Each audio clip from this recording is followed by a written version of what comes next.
Hey guys, welcome to Forensic Files. City of Philadelphia. Hello, I received a service call. I'm here to check the air conditioning. Sure, come on in. The hotel's air conditioning system was malfunctioning, and repairmen were doing all they could to get it up and running before the convention. After 3 days of business and pleasure, the 4,500 Legionnaires returned home. The convention had ended. But a mystery began to unfold. Pneumonia. The coroner described their lungs as resembling Brillo pads. Within days, other Legionnaires fell ill. I laid around the house for about 2 days, and I just kept feeling worse and worse. My oldest boy was there, and he said, "Dad, I'm taking you to the doctor." That's a good son. The mysterious illness struck swiftly. First headache, then muscle and chest pain, and a fever which could get as high as 107 degrees. Capital of Harrisburg feared an epidemic and quickly called in the Centers for Disease Control to investigate. 39 more were seriously ill. It's Legionnaires' disease. From a disease still not identified. Because of The outbreak was worldwide news, and the press had given it a name. Ever since the Legionnaires' disease became a major national story. The daily press reports fueled the fear many citizens felt. Andrew Hornack was a bus driver who had driven a drum and bugle corps to the Legionnaires' convention in Philadelphia. After he arrived home, he fell ill. They collected hundreds of dust, air, water, as well as rat and pig from every hotel used by the Legionnaires.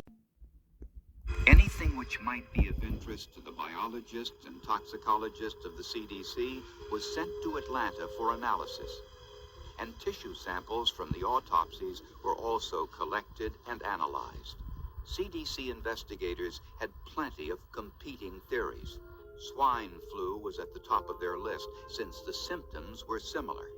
Parrot fever was also a possibility, a disease spread by sick pigeons. Then being a roommate of somebody with Legionnaire's disease didn't increase your chance of getting Legionnaire's disease. Within 48 hours, the first tissue specimens analyzed by the CDC eliminated typhoid, the Lassa and Marburg viruses, pertussis, and the plague. And since individuals on the street had also developed the disease, that told him something else.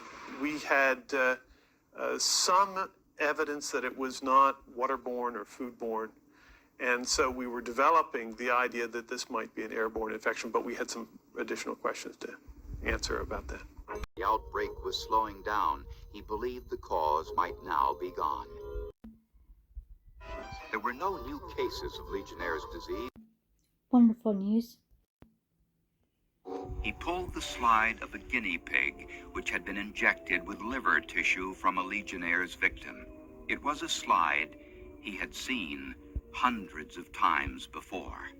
But this time, in his deserted lab, he noticed something he didn't recognize.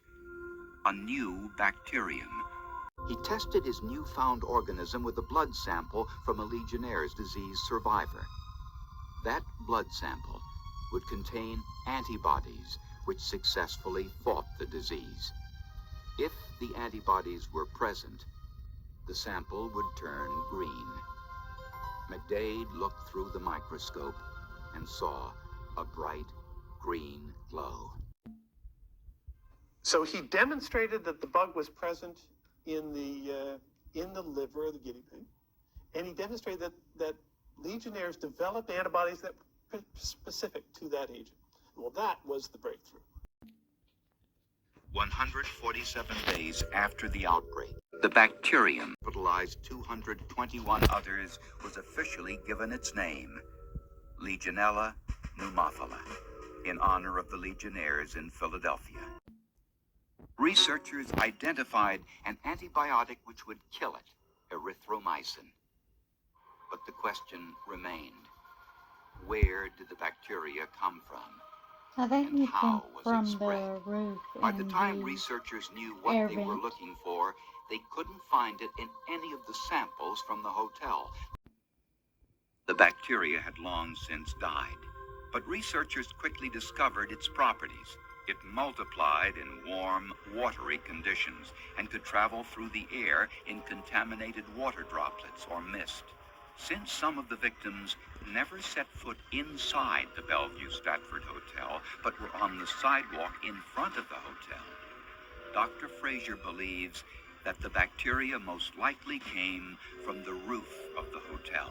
Air conditioning water cooling towers. Inside the cooling towers, warm water is cooled as it cascades over wooden louvers. The excess water falls into a collection pan at the bottom, where it stagnates if it fails to drain properly. Investigators believe it was here, inside these water cooling units, where the deadly Legionella bacteria grew and multiplied. It was drawn up into the air by the unit's powerful fans. Now airborne, the deadly mist of bacteria and warm water flew up into the atmosphere and floated down the side of the building, making its way to the street below. It landed on pedestrians walking by the hotel and was also drawn into the hotel lobby by intake fans on the south side of the building. Hotel employees probably developed an immunity to the bacteria, or weren't susceptible because they were younger and healthier than those who contracted the disease. The cooling tower theory was never proven, probably because the bacteria in the Bellevue Stratford's cooling towers had already died. But investigators discovered the same bacteria in similar cooling towers in other parts of the country. Bob McGarry and Charlie Davis were two of the more fortunate Legionnaires from the 1976 convention. Charlie Davis developed Legionnaire's disease, spent 3 weeks in the hospital, but recovered. Bob McGarry escaped the disease altogether, but the outbreak had a lasting effect on these two lifelong friends.